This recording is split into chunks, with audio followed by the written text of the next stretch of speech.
Good afternoon, and thank you for joining us for the Holocaust Center for Humanities Lunch and Learn program. A live transcript for this program is available on Zoom for anyone who would like to use it. Click Live Transcript at the bottom of the screen and click Show Subtitles. I'm Alana Cohn-Kennedy, the Chief Operating Officer at the Holocaust Center for Humanity. The Holocaust Center is located in downtown Seattle, just a few blocks away from the famous Pike Place Market. The Holocaust Center sits on the traditional land of the Coast Salish peoples. We honor with gratitude the land itself and those who came before us, stewarded the land, and remain leaders and activists within our community.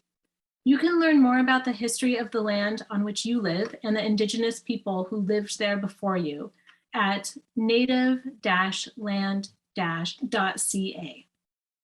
I want to thank our 2022 Lunch and Learn series sponsors, the City of Seattle Office of Arts and Culture, and the Francis Roth and Stanley R. Schill Foundation.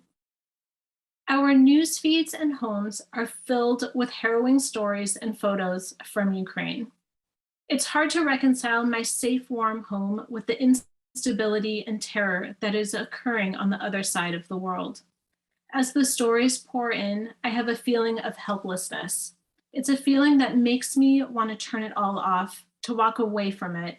And yet, in hearing the stories of the refugees and those who are fighting and those who are helping on the ground, I become a witness. And as a witness, I have an undeniable responsibility. The ways in which each of us can help is different. Each of us has our own strengths, our own avenues, and our own tools in front of us. And if we use what we can to help others, our collective action will move mountains. April is Genocide Awareness Month. It's a time to raise awareness that we must protect innocent people, prosecute perpetrators, prevent future atrocities, and remember those who have suffered all around the world. Many genocides of the past century started in April or experienced significant turning points in April.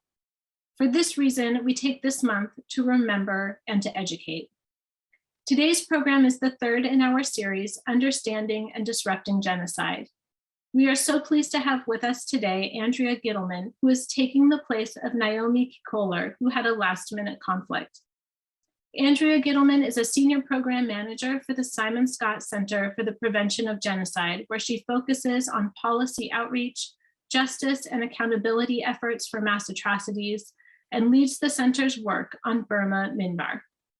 Previously, she was the interim director of U.S. policy and senior legislative counsel at Physicians for Human Rights, where she designed advocacy and policy strategies on a broad range of international human rights issues, including mass atrocities.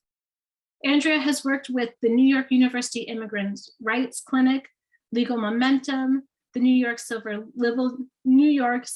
Liberties Union's Reproductive Rights Project, and Human Rights Watch's Women's Rights Division.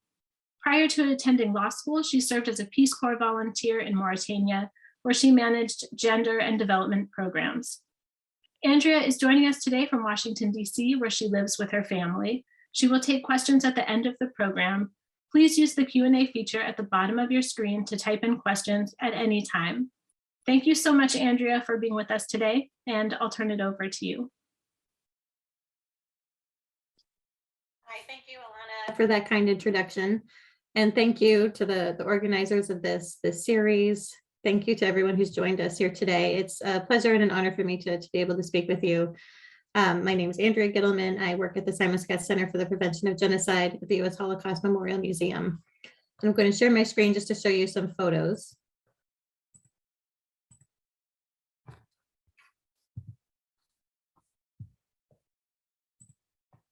There we go.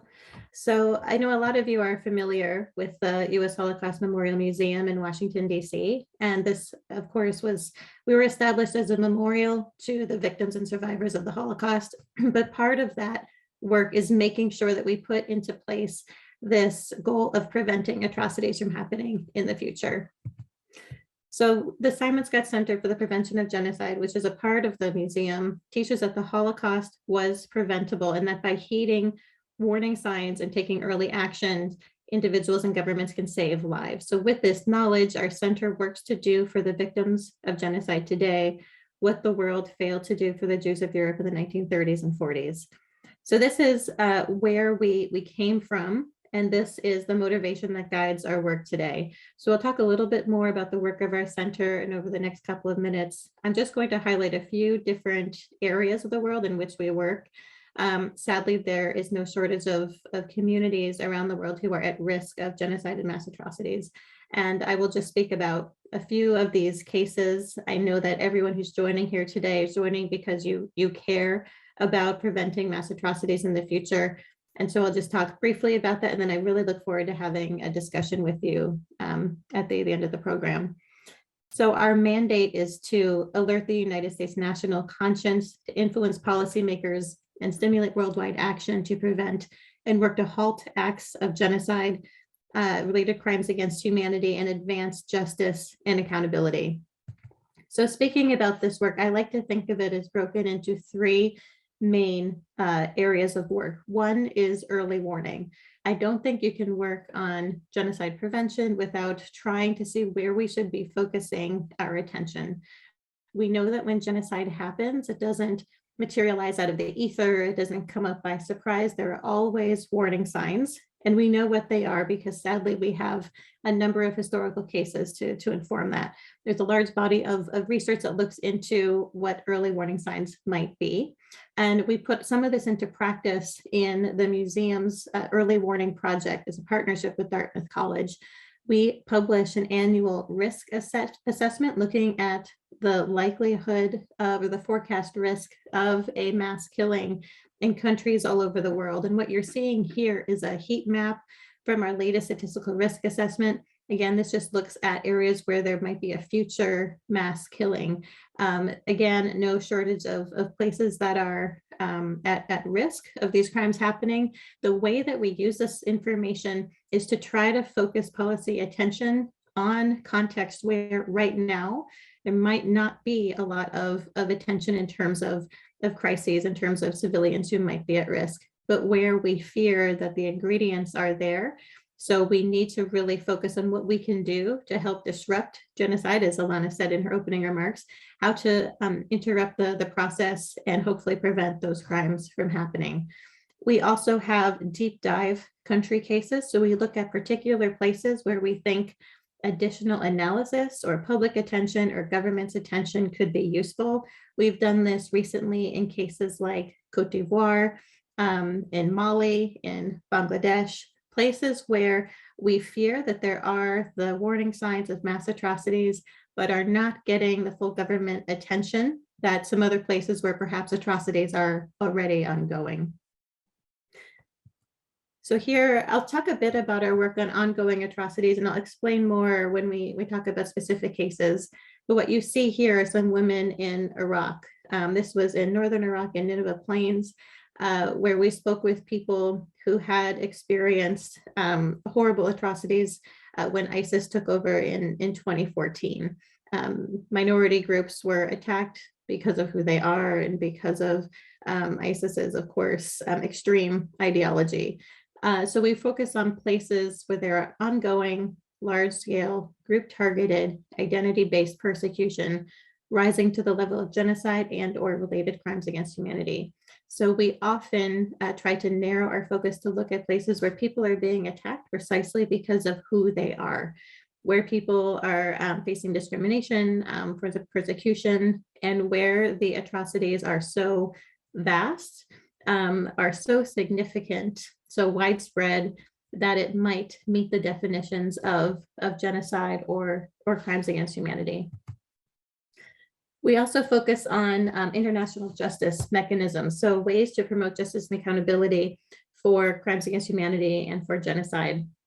So we focus on, again, holding perpetrators accountable, but we do this by supporting victims and survivor communities from contexts all over the world. We know that justice efforts are rare, they're often quite narrow, they take a long time, and they're often designed without victims and survivors in mind.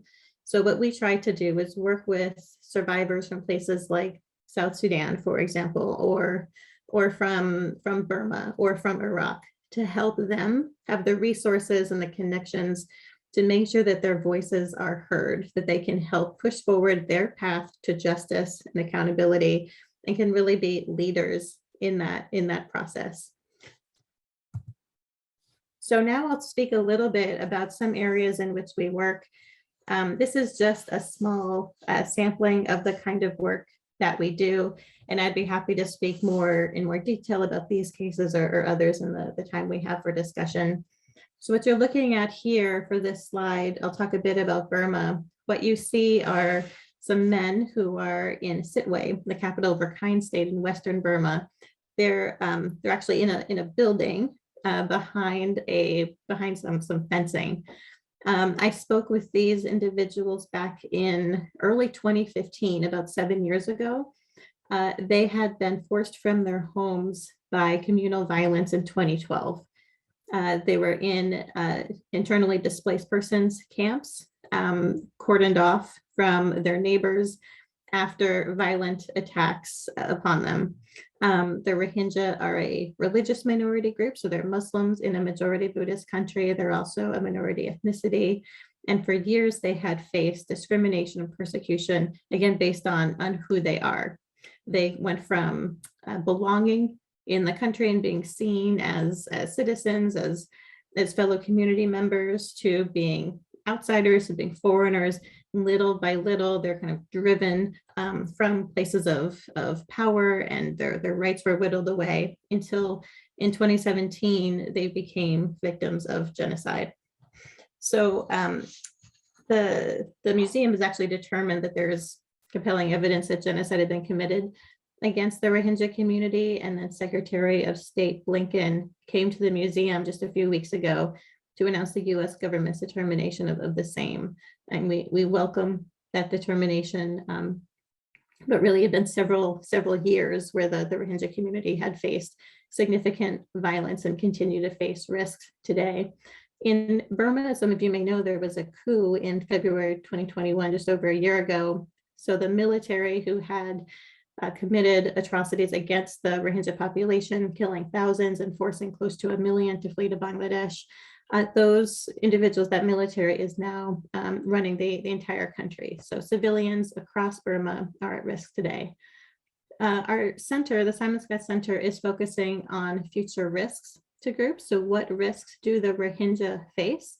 What risks do other members of minority ethnic groups, minority religious groups, people who are protesting or opposing the military, what risks do they face? We work with local groups to help amplify their efforts. Groups who are doing documentation work or reaching out to policymakers or sharing their stories. And we also designed an exhibition that you can see here on this slide. This is just one part of it. We have an exhibition called Burma's Path to Genocide that we have both in the physical museum in Washington, D.C.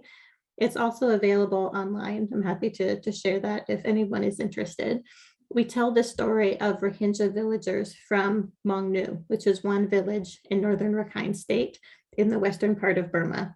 We tell the stories of the individuals you see here. Here you see 4 figures. This is from left to right. You see Shawifi, Jamila, Mohammed, and Samita. So these are all Rohingya villagers, all from the same village of Maung Nu. And here they're telling their story about what their life was like before genocide. We see one of the heavy and important responsibilities that we have in terms of a museum and representing some of these stories is to talk not only about the mass violence and the really horrific details of genocide as we understand it, but to also show what was lost, to show family members, parents, children, loved ones, their homes, their families, their jobs, everything that they had before. That's an important part of the story as well. We often talk about, people need to be remembered as more than their final moments, but remembering the community, the people, and we are highlighting just a few stories in the museum, but we're hoping the visitors can extrapolate those stories and the harm caused on those individuals and those families to the broader population. We know that the Holocaust, of course, was a unique event, but we have exhibitions like this because we think these lessons are instructive for preventing and ultimately responding to genocide today.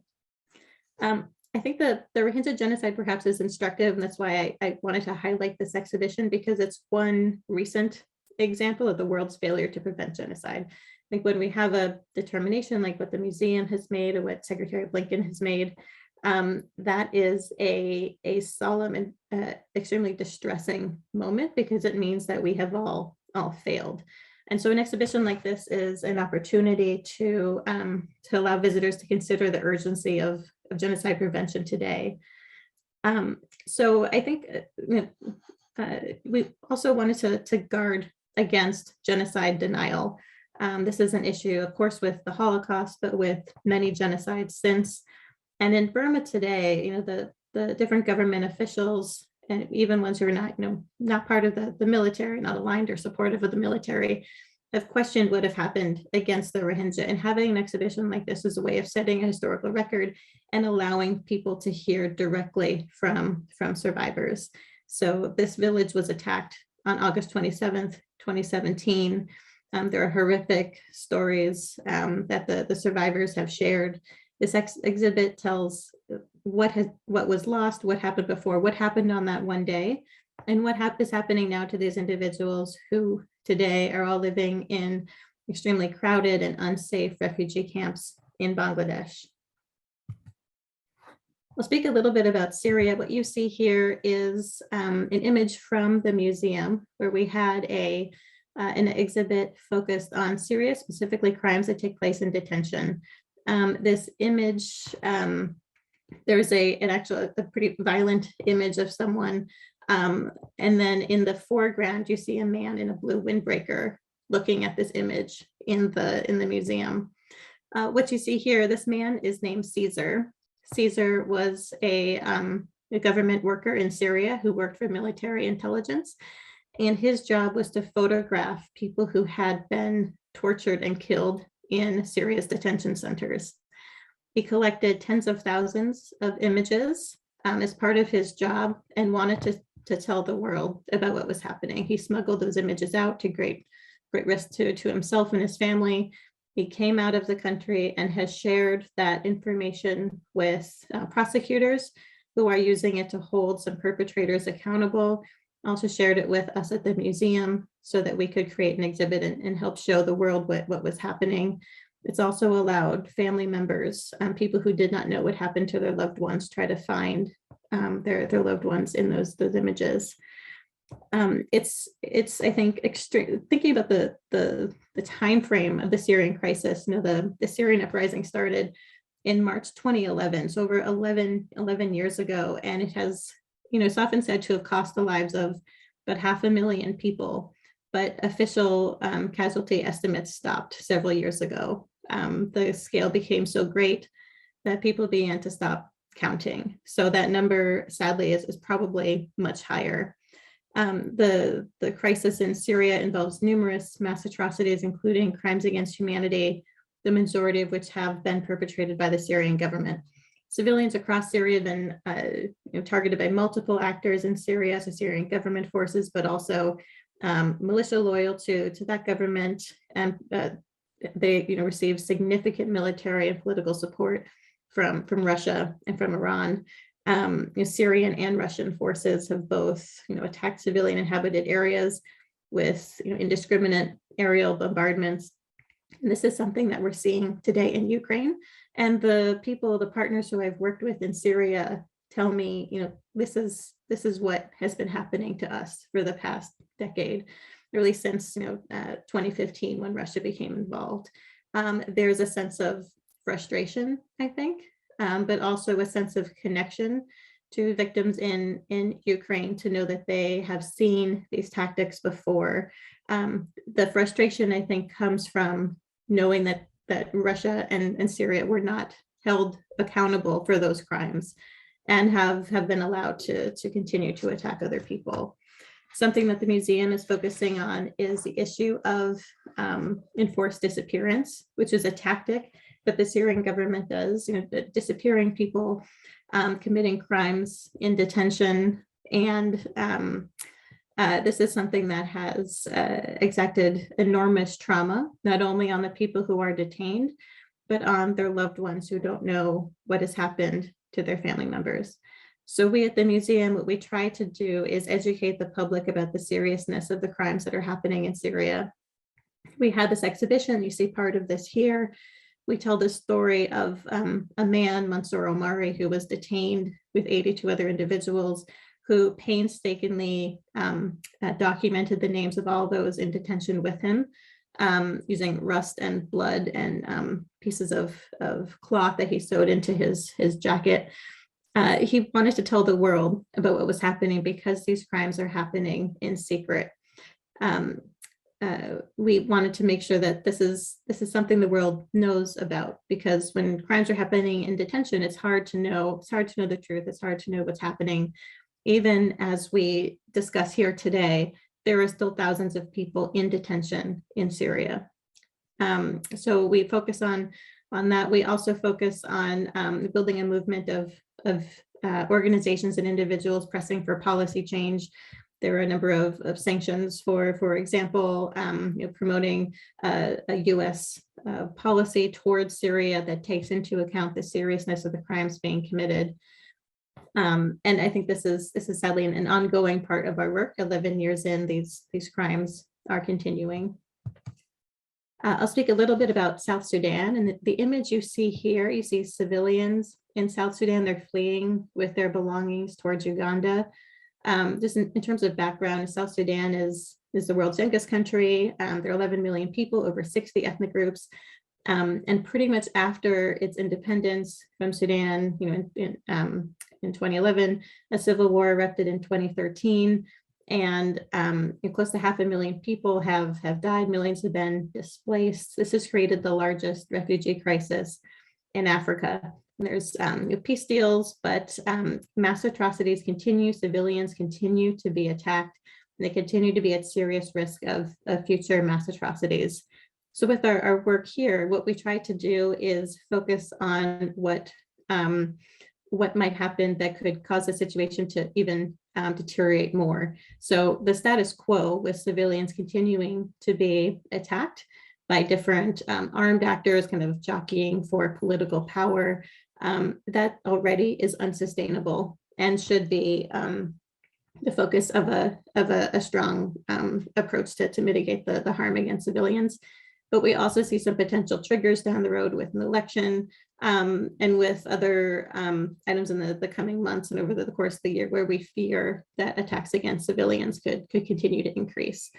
So we're warning about the risk, want to make sure that people in the US government and others are aware of the situation, are taking it seriously, and are dedicating resources to tracking some of those potential triggers and developing strategies to mitigate potential harm.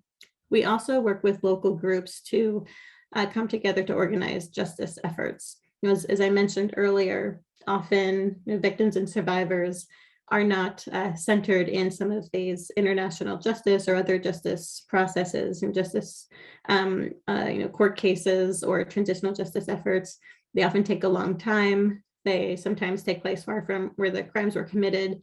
And the drive really, I think, lives within victims and survivors, but they often are not allowed the space to lead and decide what justice would look like for them. So we help organize groups so that they can advocate for the kind of justice that they would like to see. And a lot of that work is more behind the scenes. We are not driving that work. That work should be driven by victims and survivors themselves. I'll speak a little bit about the Uyghurs in China, in Xinjiang, in Western China. So this image here, we see people who are praying in a mosque with a police vehicle in the foreground. It's kind of an analogy for the greater situation, where there are roughly 11 million Uyghurs. It's a Turkic Muslim community within China, mostly in the Western province of Xinjiang. And the Chinese government has persecuted Uyghurs for decades. They have also persecuted other groups, Tibetans and others in the country. What we've seen in recent years, since 2016, 2017, is tightening control over the Uyghur population. So the state It was expanding its network of detention centers. So government claims are re-education centers, but are actually places where survivors tell really harrowing stories of abuse. The Chinese government uses, I'd say, high-tech and low-tech surveillance, really invasive surveillance, where any minor infraction, anything that might be seen as anything but allegiance to the party, whether that's to faith or to the Uyghur language or culture, is seen as signs of extremism and could be a rationale for detention and all the crimes that go along with detention. The museum has expressed its grave concern that the Chinese government may be committing genocide against the Uyghurs. And we've done legal analysis that also details multiple crimes against humanity that the Chinese government is committing against the Uyghur population. We're seeing not just an attack on the Uyghur identity, on culture, language, faith, but also vast systems of detention, other abuse that happens in detention, of forced labor, separating families in a way that we fear is something that's even greater than what it was several years ago, that these crimes really are being focused and certainly are based on the identity of the group. So the museum has been conducting legal analysis. We've worked with a number of experts, including senior officials from the US government, but also other experts who have a deep understanding of international law. We share that reporting not only in our public reports and on our website, but also with decision makers in governments.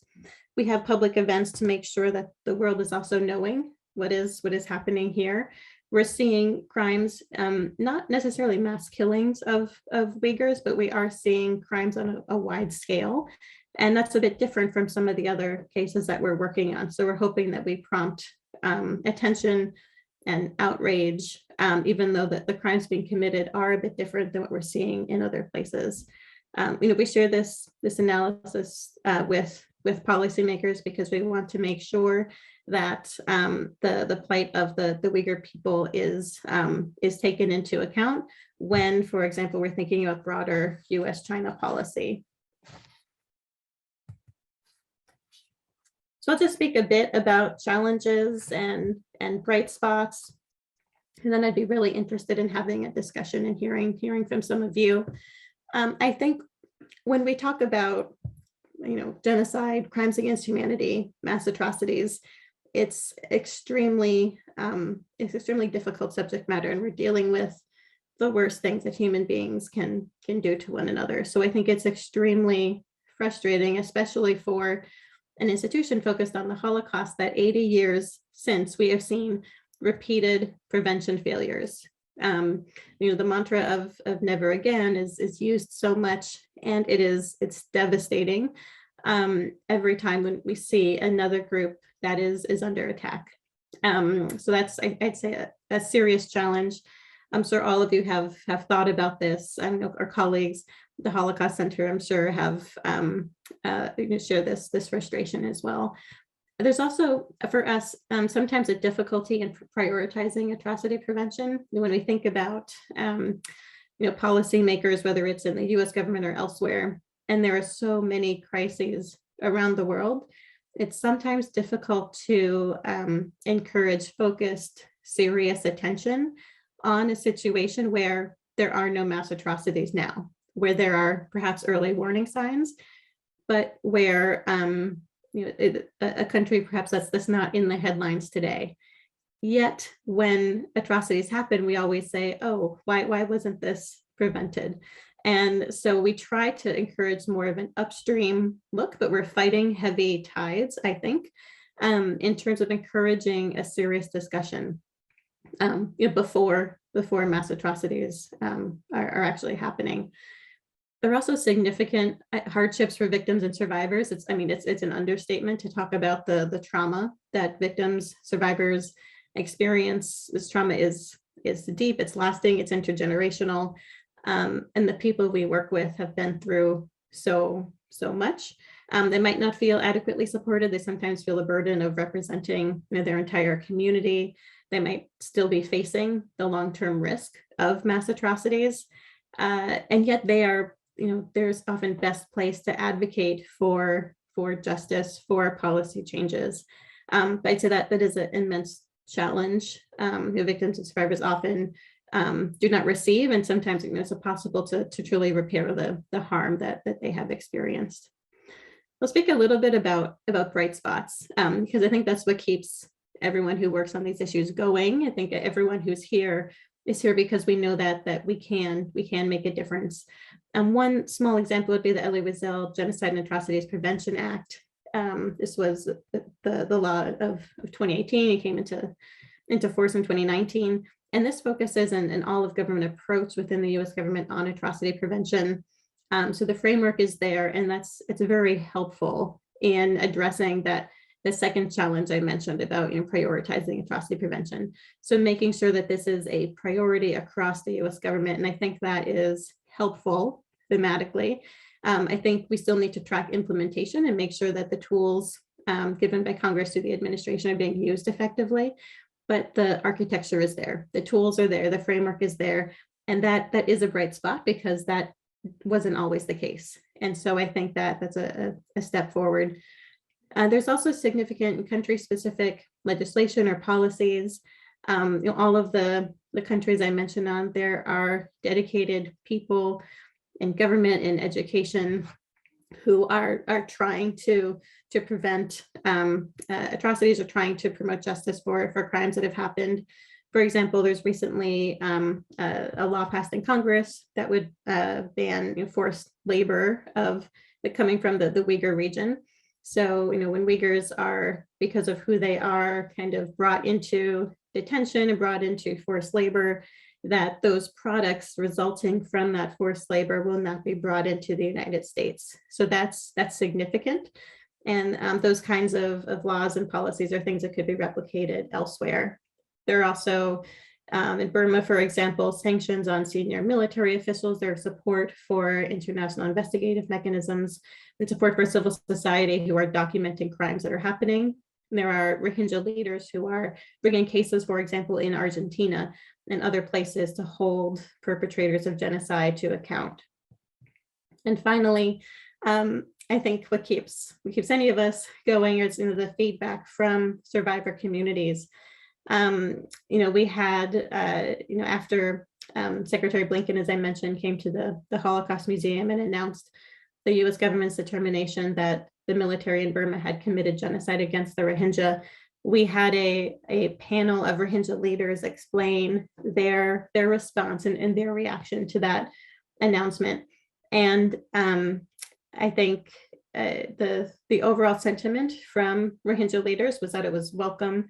One woman said that she felt seen, and that Rohingya had known that genocide had been committed, and so this wasn't news to them, but it was meaningful to have it officially recognized by the U.S. government. But they also said, no, this isn't the end. We now need to get to work to make sure that this kind of determination is followed by policy responses that match the seriousness of the crimes.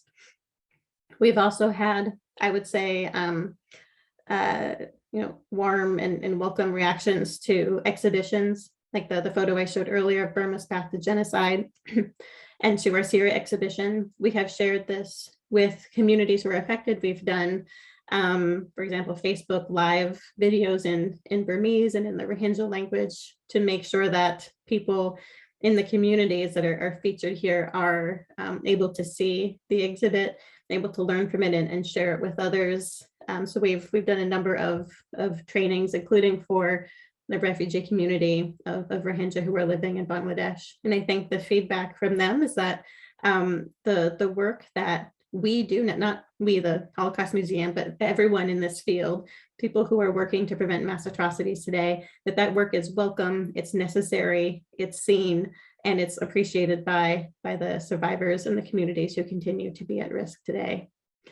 So I'm going to stop there, and I'm going to stop sharing my screen, and I would love to speak with any of you. I'd be happy to take questions and have a discussion with the time that remains. Thank you so much, Andrea, for this very informative presentation. There's a number of questions in the chat, and and there's one on my mind that I really want to start with that you touched upon, and that is the Syrian refugees and the Syrian crisis, and thinking about the outpouring of support that the world has shown for Ukrainian refugees. And here are the Syrians who are saying, this is what we've been experiencing for 11 years. And it was only a few years ago that we saw, you know, this horrible photo of a child washed up on a shore. And we didn't see that kind of support for Syrian refugees. And I wonder your thoughts on this. Thanks. That's an important question, and a big one. I think from the Syrians who I've spoken to, there's a sense of frustration. I think I mentioned earlier that, yes, that they saw these exact crimes from the same perpetrator against their homes, their communities, but also the welcome was different. When Syrians were trying to escape, were trying to escape these horrors that were happening in Syria. But I do think it's important that Ukrainian refugees are welcomed, and that they're given safe refuge. Yes, the standards should be the same for people fleeing other situations of crisis, and it's not too late. We have the ability to, the crimes in Syria and so many other places are continuing. We have the ability to shift, and perhaps this can be a wake-up call about the seriousness of the crimes facing other communities as well. And we see the horrors happening in Ukraine and want to welcome refugees because what is happening to them is unthinkable and horrific. We also should extend that generosity and that thinking to other communities at risk. And so I'm hopeful that perhaps that's where the world will turn, and perhaps will be welcoming and address other situations with a similar level of seriousness. I hope so. I like your feeling that maybe this will show the world that indeed we can welcome and absorb refugees, and we see the terror they are facing, and we don't have to turn them away, that there are other options available to us. Another question that I want to ask you about, since it's so topical and we see it in the news right now, is we hear what's happening in Ukraine being compared to a genocide. How do you feel about that? And does the center have a position on that? Sure. So what we've seen in Ukraine, as I said, is appalling and horrific. We've seen what we believe are likely war crimes. So targeting civilians in a conflict is a war crime. It appears that that is the case. If those crimes are widespread or systematic, they could also be crimes against humanity. With genocide, the definition is so specific. So genocide, of course, involves specific acts. So killing would be one of the 5 acts under the definition of genocide. But it would also have to be done against this particular group, perhaps a national group of Ukrainians, but done with the perpetrator's intent to destroy in whole or in part that group. And across all of these cases, it's extremely difficult to prove intent. Sometimes it's years later that we have evidence of intent. So right now, perhaps it's difficult to pull that specific information on the intent of the perpetrator because the definition is so specific. But no matter the harm, the crimes against civilians, no matter what you call it, is unacceptable and deserves the strongest of responses in order to halt the crimes and hold perpetrators accountable.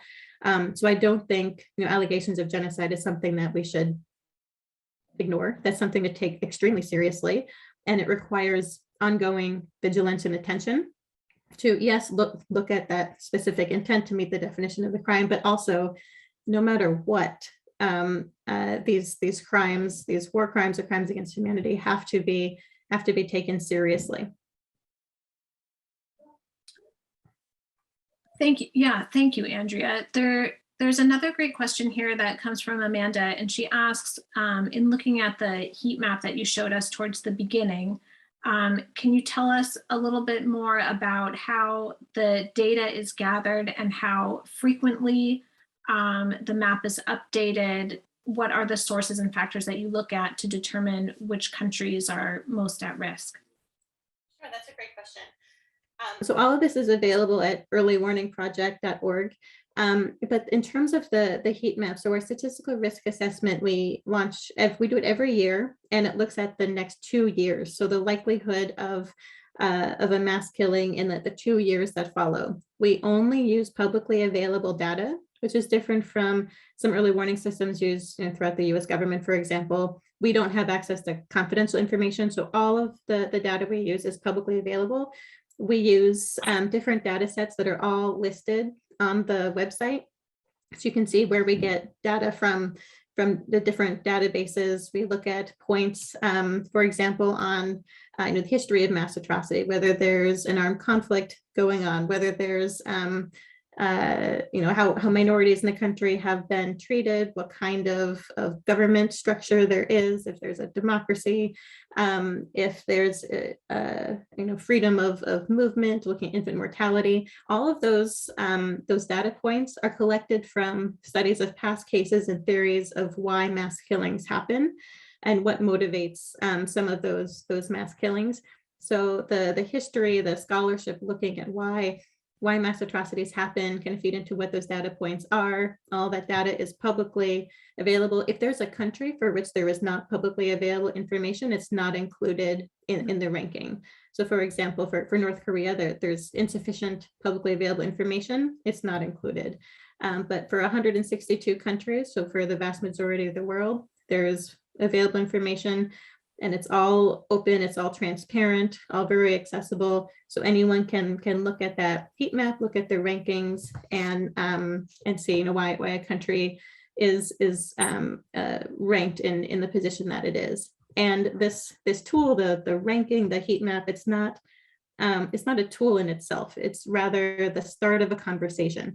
So something that we hope would interest people would be, why was country X 40 last year and now it's 25? What happened to increase the risk? And the ranking isn't going to tell you that. It's not probably going to tell you exactly why. So you would have to look actually what is happening in the country, what's happening politically or socially, who are potential perpetrators, how might they be motivated, who are potential victim groups, are there any triggers approaching that we could keep an eye on? None of that is in the ranking. All of that has to happen separately, but hopefully the ranking will spur those kinds of questions to be asked. If a country is high up on the list, then is there any obligation for your center or any government or policy? Does it trigger anything to happen or take action, or is it just information, here it is? Well, and once it's information that's available to everyone, but it is listed in laws. So the Elie Wiesel Act, for example, the Global Fragility Act, laws passed by Congress that encourage the administration to look at specific warning signs. This ranking is listed as what administration officials should be looking to when they're considering countries at risk of mass atrocities. Or foreign service officers going to particularly high-risk countries should receive training in atrocity prevention. And how do we know which countries are at high risk? So this is something that is practical and has been cited by Congress and shaping the administration's architecture for prevention. So it's something that we hope can actually be used. And for us, we also do call attention to the countries that are near the top of that list. Also, the countries that are surprisingly high, perhaps countries where there are no, mass atrocities, countries that seem relatively safe. That's something that we want to call greater attention to. And something, a question we often get asked is, why is a country like Syria relatively low on the list? And it's because the list is looking at a new onset of a new mass killing. So if there is already a mass killing underway in a particular country, in some cases, yes, that might mean they're at high risk for, again, another mass killing, but that would mean a different episode, a different perpetrator attacking a different group. So in some cases, it actually makes it less likely that there would be a totally distinct, mass killing episode in that context. So that's why some of those countries you'll see, they might seem lower than you might expect, but that would be why.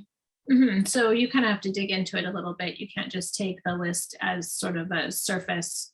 Oh, definitely. The list is a starting point. It's a starting point. The data hopefully gets you pointed in some kind of a direction, but then you need to do more research and analysis to find out really what's driving the risk. Okay. So there's another question here that comes from Stan, who asks, what are best practices in prevention efforts when we know that the governments committing atrocities either deny it is happening or blame it on other actors, for example, the victims themselves?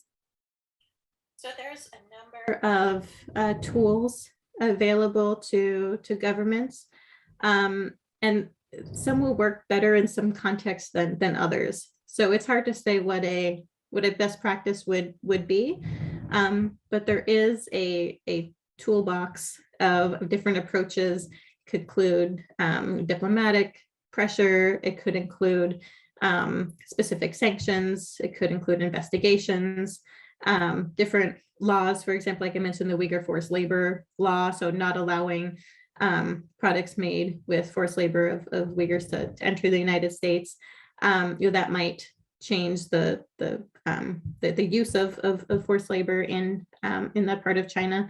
So there are different tools that could be used, but I think it's important to remember that every context is going to be so different.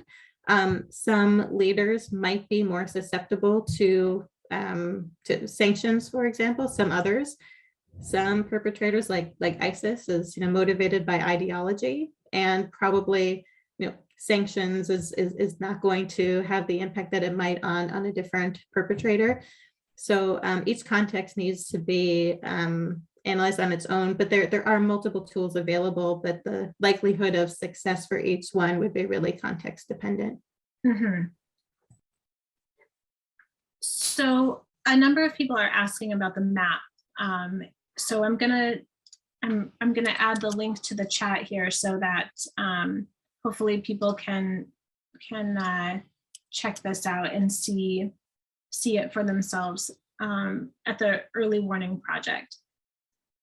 In the meantime, if you get a chance to look at that, there's another question here that comes up that wonders, are there other groups or other organizations who are also collecting this kind of data, and are they finding the same kind of answers? Just wondered, are people working together for this kind of data? Are there competing organizations who are coming up with different results? Sure. So in terms of early warning and places to look, yes. So there are a number of different lists. They're all a bit different. So I wouldn't say that they're competing, because so we look at the future of, or the future likelihood of a mass killing. But other lists are looking at the risk of conflict, or they have other definitions. So our definition of a mass killing is quite restrictive.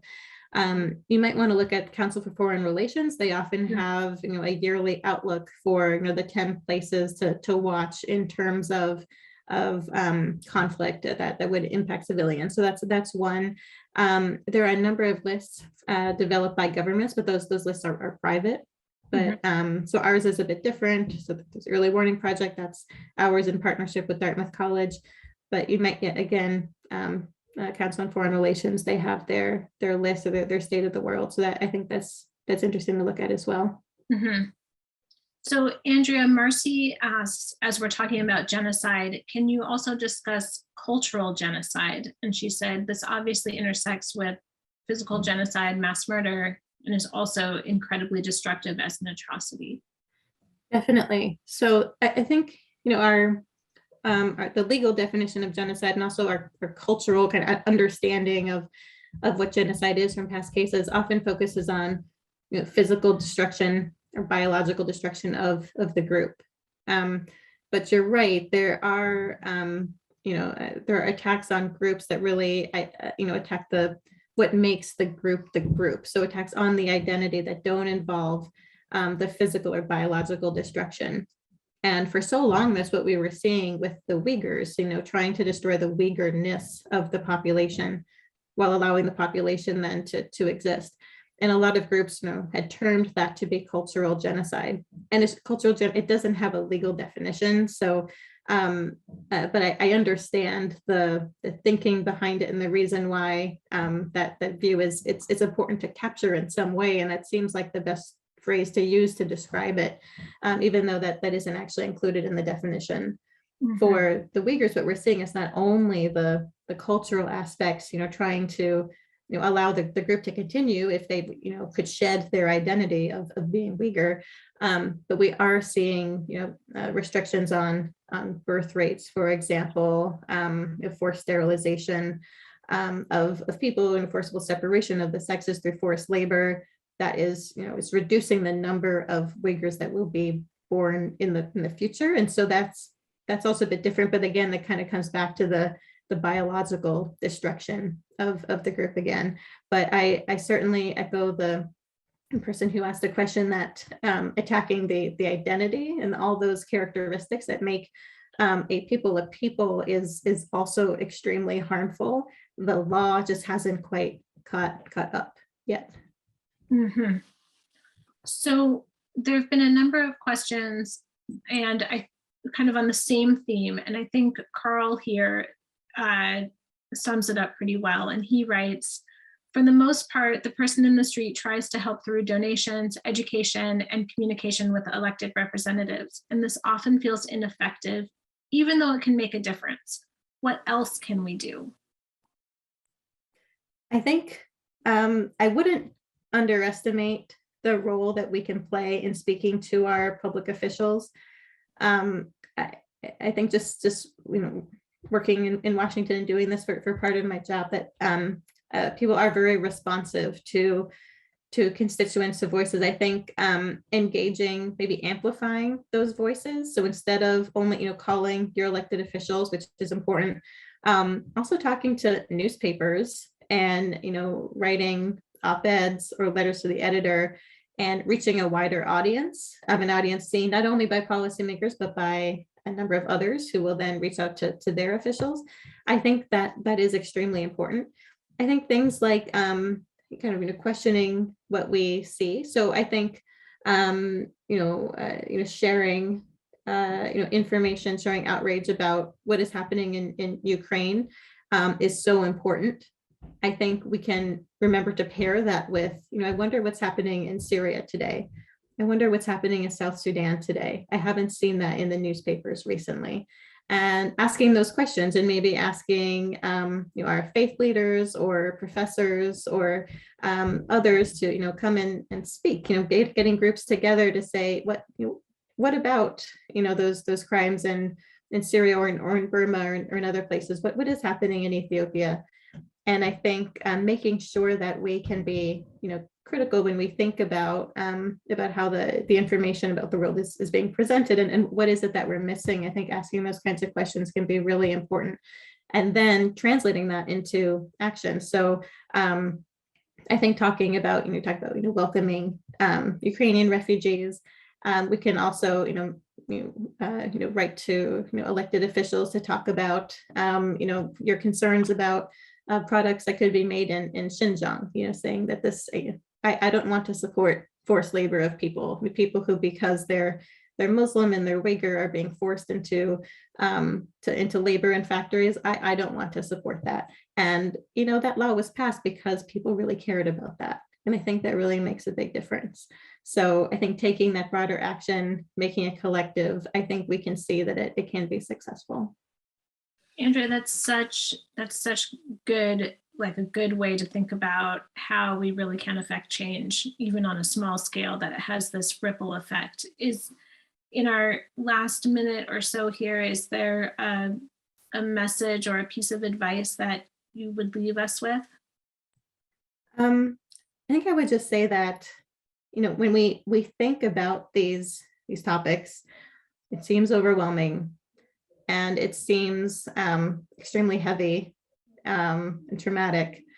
But something that I found is, working with people from these situations, working with my Rohingya or Uyghur colleagues or people from Ethiopia or from Afghanistan, I see the urgency of this kind of work, and working with courageous people from all over the world, I think inspires me. And I'm so glad that, in this series, that these Lunch and Learn series, you'll be hearing from Uyghur and Rohingya and other leaders. I really encourage you to come and hear from them. I find their work inspiring. And so when you feel, as I do sometimes, that these issues are too big and it's hard to have impact, I find hearing from them to be really refocusing and saying, okay, look what they're doing. They're making an impact. Here's what I can do to help. And it makes, it certainly doesn't make things all better, but I think it helps make the problem seem like we can chisel away at some of these worst, issues facing humanity. And there are so many people who are dedicated and care about these issues. And I think if we come together, we can be successful. Mm-hmm. Thank you so much, Andrea. I think I completely agree with you. If we could all just do a little bit, whatever that little bit is, I feel like it would make a dent anyway, even if it doesn't completely fix it. I really appreciate you coming, even somewhat last minute, and joining our Lunch and Learn today and sharing your work and expertise and all your perspectives with us. Thank you so much. Thank you for inviting me. It's a pleasure to be here. Thank you, everyone. And thank you for the really great work you are doing. Thank you to everyone for joining today's program. Today's program was recorded and you'll find it on our website starting tomorrow. We are able to offer programs like the one today because of the generous support of our donors. Please consider making a donation to help us keep this free community programming going strong. And you can make a donation quickly and easily on our website, holocaustcenterseattle.org. Please join us at our next program in 2 weeks on April 19th to hear from Rushan Abbas about the Uyghur genocide, which you heard about today, and the collective complicity of Western organizations and firms. Our Lunch and Learn, thank you to our Museum and Technology Director, Richard Green, who is running the technical side of this show. And these programs are possible because we have a fantastic team at the Holocaust Center. So thank you also to Dee Simon, our CEO, Lori Worshel-Cohen, who develops our legacy speakers, Paul Regelbrug, our Director of Education, Julia Thompson, our Education Manager, who skillfully juggles countless programs, Morgan Romero, our Education Assistant and Museum Assistant, Amanda Davis, our Senior Operations and Engagement Officer, Devin Shirelocke, Development and Grants Associate, Katie Lawrence, our Membership and Administration Coordinator, who keeps our office in top shape, and Allie Laps, our Communications and Marketing Coordinator. Thank you again for joining us for today's program, and we look forward to seeing you at our next Lunch and Learn program on April 19th. This concludes our program for today.